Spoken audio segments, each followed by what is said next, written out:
네, 시청자 여러분 안녕하셨습니까? 네, 닥터24시의 표진일입니다. 네, 안녕하세요. 김현정입니다. 자, 요즘 주부님들의 그 고질병 1순위가 네. 김현정 씨가 주부 아니시죠? 주부도 되죠. 주부도 됩니까? 네. 김현정 씨는 허리 안 아프세요? 저도 아파요, 허리가. 주부 1순위, 고통 1순위가 고질병 1순위가 요통이라고 합니다. 네. 저희 아내도 뭐 전업주부는 아닌데, 뭐 좀 일했다 싶으면 막 허리 두들기고 네. 주물러 달라고. 그런 얘기를 하더라고요. 근데 네. 모르셔서 그래요. 네. 이 주부들의 제일 큰 고통이 설거지, 청소 이런 것들이 다 허리를 쓰기 때문에 그렇습니다. 저녁 때 되면 정말 이 아주 완전 중노동이라니까요. 요새 제가 그래서 이렇게 손에 그 아구의 힘이 많이 들었습니다. 그쵸. 이거 해주더라고. 자, 네.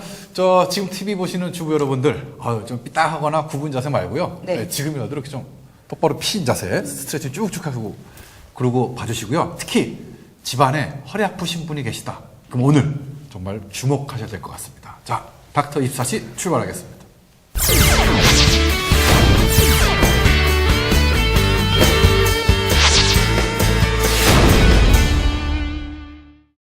한국인에게 요통은 숙명적 질환이라고 합니다. 우리나라 인구의 80% 이상이 한 번쯤 경험한다는 요통. 그중 10% 이상 만성 척추 질환을 안고 살아가고 있다고 하는데요. 특히 남성보다는 여성 중에서도 유독 많은 주부들이 허리 통증을 허사한다고 합니다. 그 이유는 가사일에 바쁜 주부들이 무의식 중에 허리에 무리를 주는 자세를 많이 취하기 때문이라는데요. 주부들의 고질병, 요통을 예방하고 치료하기 위한 운동요법에 이르기까지 만성요통 탈출을 위한 건강한 허리 만들기. 닥터24시에서 함께 하시죠. 네, 오늘은 허리 통증에 대해서 여러 가지 알아보도록 하겠습니다. 자, 신경외과 전문의이신 김상진 원장님을 우리가 모셨습니다. 원장님 안녕하십니까? 안녕하세요. 네. 자, 요즘 저도 좀 허리가 아픕니다. 하루 종일 앉아있는 사람이다 보니까 현대인들이 허리 통증이 참 많은데 대표적인 원인은 어떤 게 있을까요? 원인이 여러 가지가 있겠습니다. 근데 가장 큰 원인은 현대인들의 생활 습관의 변화가 가장 큰 원인인 것 같고요.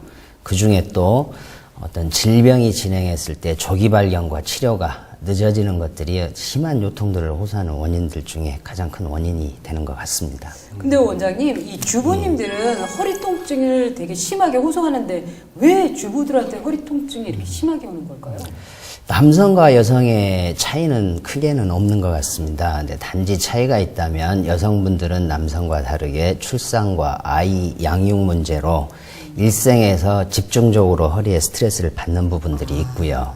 그리고 남성분들은 일을 하면서 어떤 운동의 효과도 좀 볼 수가 있지만 여성분들은 주로 가사일을 담당하면서 운동의 어떤 그런 꾸준한 운동들이 부족한 면이 없지 않아 있는 것 같습니다. 그러한 원인들이 좀 차이가 있다면 있는 것 같습니다.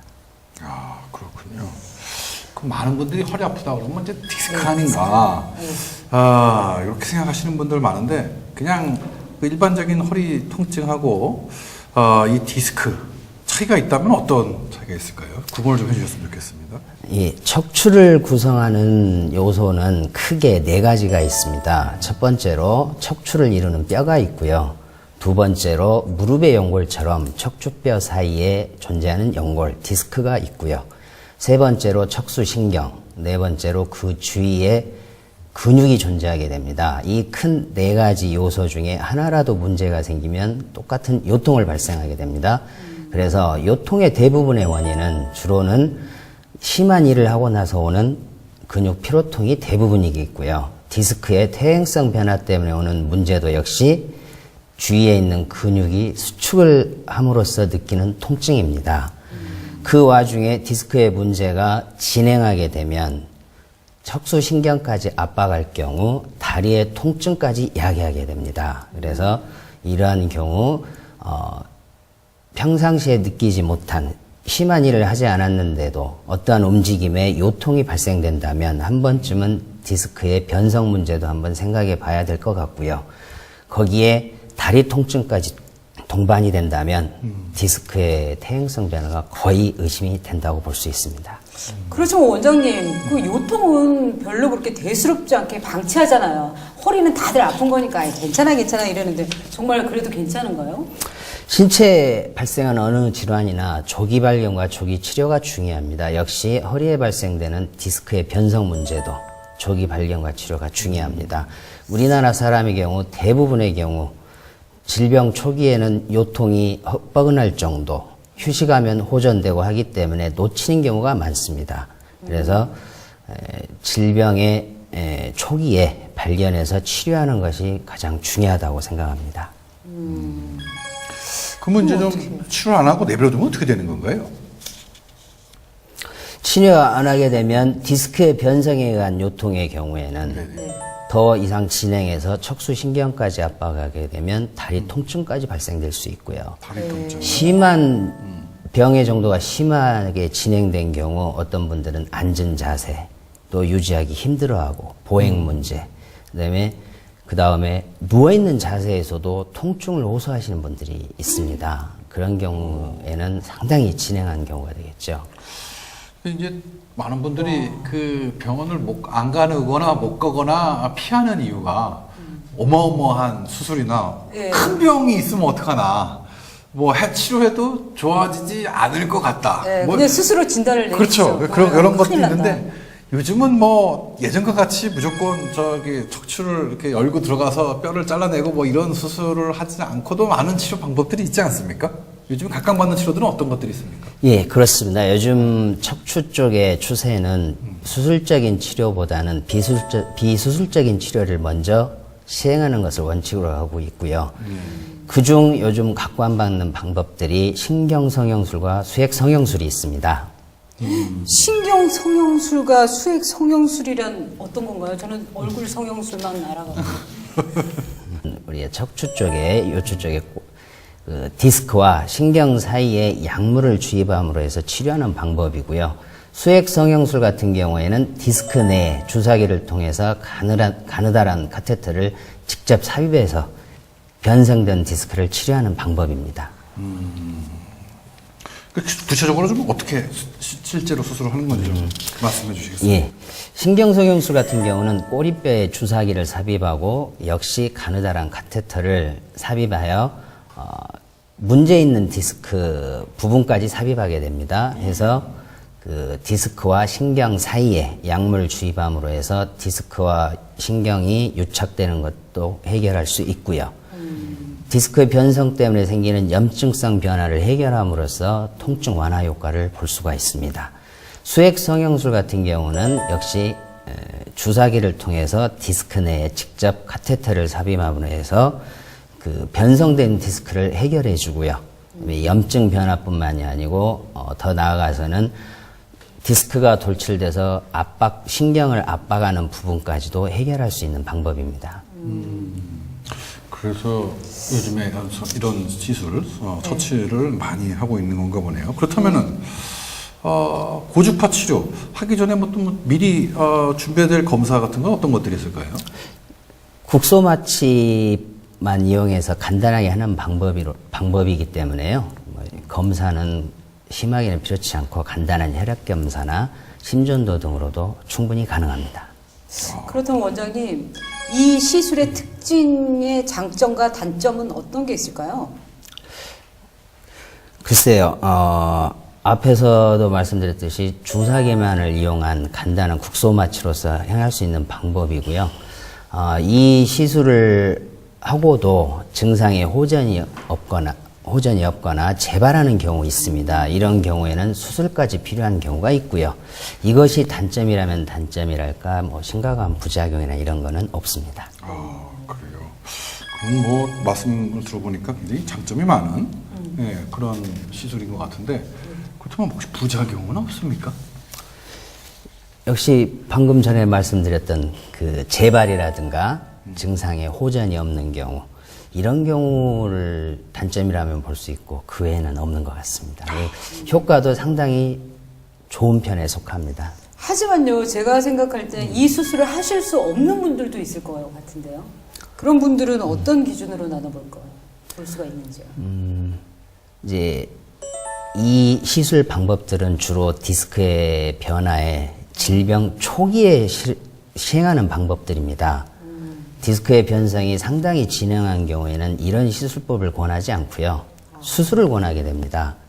그래서 이런 경우를 제외하고는 모든 환자분들에게 시행해 볼 수 있습니다. 그러면 시술하고 나서 뭐 어느 정도 차도가 있을 수 있나요?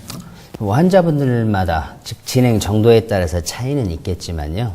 대부분 많은 효과들을 보고 있습니다. 저 시술하는 의사 입장에서도 상당히 만족스럽습니다. 그럼 이 시술 시간이라든지 회복 기간은 어느 정도 되나요? 환자분이 엎드려 있는 상태에서요. 예, 그 시술 부위에 국소 마취만을 시행하고 약 20분 미만 정도 걸리고요. 시술 후 한 2-3시간 정도 휴식을 취하고 나면 보행 및 일상생활로의 복귀가 가능합니다. 2-3시간 정도. 2-3시간? 예. 뭐 입원할 필요도 없는 겁니까, 그러면?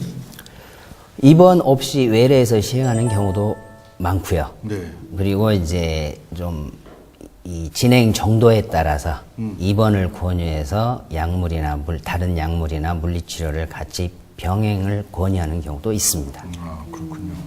그래도 뭐 아무리 간단하다고 해도 2-3시간이면 걸을 수 있다. 그렇다 하더라도 사후 관리가 시술 후에 좀 관리도 상당히 중요할 것 같은데 어떤 게 있을까요? 중요합니다.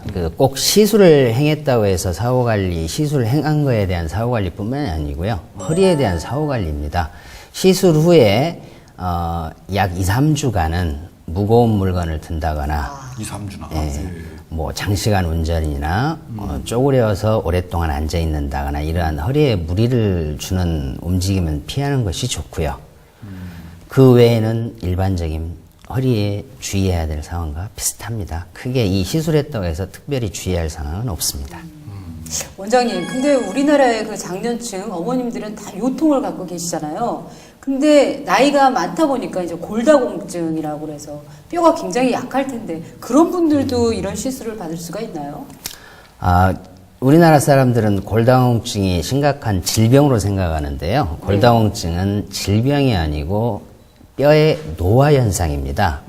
예를 들어서 나이가 드심에 따라서 피부가 주름지고 검버섯 생기는 것을 병이 있다고 자기는 않지 않습니까? 네, 그렇죠. 그래서 골다공증은 병이 아니고요. 물론 골다공증이 심한 분들이 디스크의 변성까지 심한 경우가 왕왕 있습니다. 예.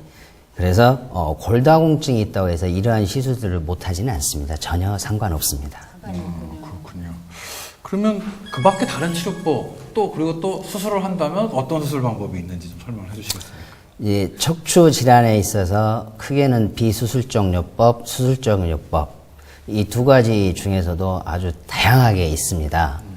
보통 질병이 이 비수술적인 요법은 질병이 많이 진행하지 않는 상태에서만이 할 수 있는 거고요. 네. 척추의 퇴행성 변화가 많이 진행된 경우에는 이런 비수술적 요법을 시행할 수 없고 수술적 요법을 권하게 됩니다. 그래서 간단하게 말씀드리면 질병 초기에 치료하시는 게 좋을 것이라고 생각합니다. 지금 뭐 여러 가지 정보를 배웠는데 치료법에 대해서 배웠는데요. 사실 이게 치료는 예방이 가장 중요한 게 아닌가 생각이 듭니다. 그래서 허리를 건강하게 지키는 체조와 운동법 저희가 화면으로 준비했습니다. 자, 함께 보시죠. 자, 오늘은 만성 요통을 지키고 이 허리를 20대처럼 100세까지 지킬 수 있는 다양한 정보에 대해 알아보고 있는데요. 이 요통을 이겨내면서 이 허리를 지킬 수 있는 정보와 운동법에 대해 지금부터 저와 함께 배워보시죠. 네, 요통하면 주부님들이 고질병으로 갖고 있는 게 아닐까 싶은데요. 지금 저희 어머님도 이 요통 때문에 고생하고 계십니다. 이 치료법이 있을까요? 요통은 앞에서도 말씀드렸듯이 그 허리를 무리하게 써서 오는 근육 피로통이 있겠고요. 척추에 존재하는 연골인 디스크에 문제가 생겨서 오는 요통이 있겠고요. 그래서 허리 근육의 피로에 의한 많이 써먹어서는 통증은 근육을 풀어준다든지 하는 방법으로 치료가 되겠지만 디스크의 퇴행성 변화 때문에 오는 디스크 질환 때문에 오는 요통들은 그에 대한 치료법들은 크게는 비수술적인 치료법과 수술적인 치료법이 있습니다. 비수술적인 치료법에는 또 역시 근육이완제나 소염제, 진통제 등 여러 가지 약물들을 사용하는 약물치료법과 그다음에 물리치료법이 있습니다. 그 물리치료법에는 핫팩 등을 이용한 근육을 풀어주는 방법, 초음파 등을 이용하는 방법, 그리고 마사지 등의 그런 방법들을 이용하는 도수치료, 그런 물리치료법들이 있겠고요. 여러 가지 치료법들이 있네요. 거기 자기 자신한테 맞는 치료법을 선택하면 좋을 것 같아요. 예. 네, 무엇보다 예방이 정말 최고잖아요. 이 만성 요통을 예방할 수 있는 예방법에는 어떤 것들이 있을까요? 예. 일단 그 만성 요통을 일으키는 원인이 중요하겠고요. 가장 흔하게는 역시 연골은 많이 써먹을수록 빨리 문제를 일으키게 됩니다. 그래서 무리한 일이나 무리한 운동, 움직임을 삼가하는 게 좋겠고요. 그리고 평상시에 어떤 집에서 휴식 시간대에도 자세, 올바른 자세, TV 보는 습관이라든가 소파에 앉아있는 습관, 누워있는 자세, 이런 자세들에서 올바른 자세가 가장 무엇보다도 중요하겠고요. 그리고 본인이 생각했을 때 요통이 평상시에 다른 통증이 있다거나 심해진다거나 하면 바로 병원을 찾으셔서 조기 진료를 받아보시는 게 좋을 것 같습니다. 네, 지금부터 척추의 좋은 자세와 척추에 좋지 않은 자세를 또 알려주신다고요? 네, 알겠습니다. 의자에 앉아보시겠습니까? 네. 네. 일단은 대부분 엉덩이를 앞으로 쭉 빼시고 등을 의자에 기대시고 목을 앞으로 쭉 빼신 상태에서 보통 이렇게들 많이들 앉아 계시는데, 일단은 여자분들 같은 경우에는 다리를 이 상태에서 많이 꼬시거든요. 그 상태에서 뭐 핸드폰을 본다거나 아니면 책을 읽는다거나 차를 마신다거나 많이 하기 때문에 이 상태가 되게 되면 골반이 앞으로 빠져 있는 상태이기 때문에 허리 쪽에 부담이 많이 오게 되고 목 쪽에도 당연히 부담이 많이 오게 됩니다. 그래서 이 자세에서 좋은 자세라는 거는 허리를 의자에 최대한 붙이고 이 상태 다리를 꼬지 않은 상태에서 그다음에 턱을 뒤쪽으로 당기고 이 상태에서 등을 세우고 앉는 자세가 되겠습니다. 여기서 중요한 거는 대퇴부 쪽이 의자 뒤쪽 끝까지 밀착이 되도록 쭉 당겨서 앉는 게 포인트라고 할 수 있겠습니다. 지금부터는 척추에 좋은 운동법 3가지를 알려드리도록 하겠습니다. 골반 넓일 만큼 약간 더 다리를 이렇게 벌려줍니다. 이 상태에서 양팔을 바닥에 지지한 상태에서 그 다음에 힘을 주실 때 배꼽을 약간 끌어당기는 느낌으로 배에다 힘을 주시고 호흡을 깊게 들이마십니다. 들이마신 상태에서 엉덩이를 밑쪽으로 쭉 올리시면 됩니다. 쭉 올리시고 조금 더 오케이. 수평이 되도록 올려주시면 되시고, 이 상태에서 주의할 것은 배를 너무 위쪽으로 올린다거나 가슴을 너무 위쪽으로 올린다거나 아니면 골반이 너무 밑으로 처지지 않게끔 운동을 해주시는 게 포인트입니다. 이 상태에서 천천히 쭉 내리시고 숨을 들이마십니다. 다시 한번 해보시겠습니까? 다시 한번. 일단은 배를 약간 끌어당긴 상태에서 숨을 쭉 들이마시고 엉덩이를 가볍게 쭉 하늘 쪽으로 올립니다. 좀 위로 쭉 더. 오케이, 스톱. 이 상태에서 6초간 유지하시면 되겠습니다. 6초간 유지하신 다음에 숨을 쭉 들이마시면서 쭉 내리시면 되겠습니다. 쭉 내리시고 천천히. 오케이. 자, 2번째 동작입니다. 자, 90도 무릎을 구부리시고 골반만큼 다리를 벌려주시면 되겠습니다. 그다음 자세를 유지해주시고 양쪽 팔을 바닥에 붙여주시고 환자분은 자세를 잡아주시고 그다음에 아까와 똑같이 배꼽을 약간 올리는 느낌으로 배에다 힘을 주시고 호흡을 크게 들이마십니다. 그 상태에서 머리를 들어 올림과 동시에 양팔을 같이 들어 올려주시면 되겠습니다. 이때 골반 옆으로 팔을 수평을 유지해 주시고 시선은 무릎 쪽을 바라보시면 되겠습니다. 이 자세에서 6초간 유지하도록 하겠습니다. 그래서 그 다음에 숨을 들이마시면서 천천히 쭉 내리시고 그 다음에 팔 내리시면 되겠습니다. 자, 3번째 동작입니다. 자, 다리를 골반 넓이만큼 벌려주시고 그 다음에 고관절을 90도로 세워줍니다. 그리고 양팔을 바닥에 90도로 기대해 주시고 머리와 등과 요추가 일자가 되게끔 자세를 바로 잡습니다. 이 상태에서 숨을 크게 들이마시면서 등을 둥글게 말아줍니다. 쭉 들이마시고 쭉 끌어올리는 느낌으로 쭉 오케이. 이 자세로 6초 유지하면 되겠습니다. 그 다음에 숨을 뱉으시면서 허리를 쭉 밑으로 내려주시면 되겠습니다. 고개를 쭉 들어 올리고 쭉 오케이. 그 다음에 다시 한번 숨을 들이마시면서 쭉 올려주시고 오케이. 그다음에 다시 한번 쭉 내리시면서 고개를 위로 쭉 숨을 뱉어주시면 되겠습니다. 이때 주의할 사항은 어깨와 골반이 앞뒤로 움직이시면 안 되겠습니다. 쭉 다시 한번 쭉 반대로. 오케이.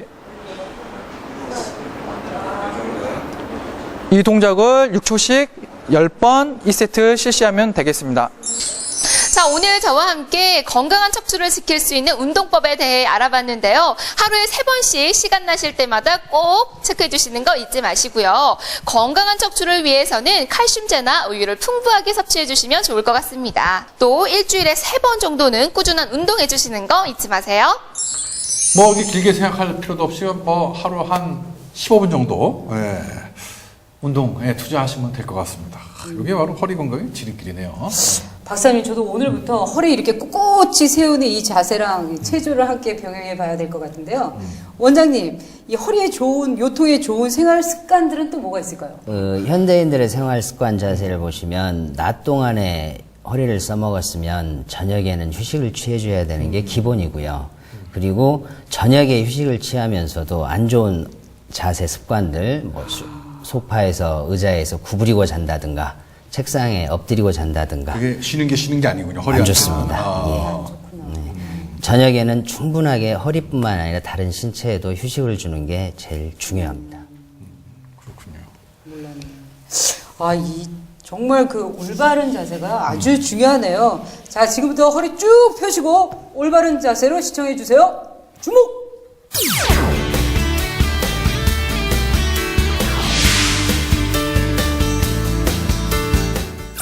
허리 통증에 등 통증, 상복부 통증에 동반된다면 췌장염과 담낭염을 의심해야 한다? 문제가 너무 어려운 문제 같습니다. 예스? 예, 이 증상들은 췌장염과 당낭염 그리고 신장, 콩팥 질환에서도 보일 수 있고요. 신경외과적으로는 척추에 골절이 있었을 때 위에 3가지 증상이 나타날 수 있습니다. 그래서 위 3가지 증상이 나타나면 내과적인 진료뿐만 아니라 신경외과적인 진료도 같이 필요합니다. 그렇군요. 자, 허리 통증과 함께 살이 갑자기 빠지면 척추암을 의심해야 한다. 아, 그건 노네요. 살이 빠지는 거를 암으로 의심하면 되는 겁니까? 허리 통증과 체중 감소는 너무 광범위한 증상입니다. 그렇기 때문에 이 2가지만을 가지고 췌장암이나 이런 암을 척추암 등 암을 의심하기에는 무리가 있고요. 너무 막연하다 이거. 이제 요통이 있으면서 체중 감소가 있으면 아무래도 생활 패턴에 또 영향을 받기 때문에, 그리고 요통이 있는 경우에는 장 운동이 안 되는 경우가 많습니다. 그런 증상을 호소하시는 분들이. 그렇기 때문에 요통이 있으신 분들은 살이 빠지는 경우도 있습니다. 간혹. 근데 이 2가지만을 가지고 암을 의심하기에는 좀 무리가 있습니다. 허리가 한 번씩 끊어질 듯 아프고 뒤로 젖힐 때 더 아프다면 퇴행성 관절증이다. 맞네요. 앞에서 말씀드렸듯이 요통이 반복적으로 나타나거나 평상시 과거와 다른 심하지 않은 움직임이나 일상 동작에도 요통이 동반된다면 척추의 퇴행성 변화를 한 번쯤은 의심해 봐야 됩니다.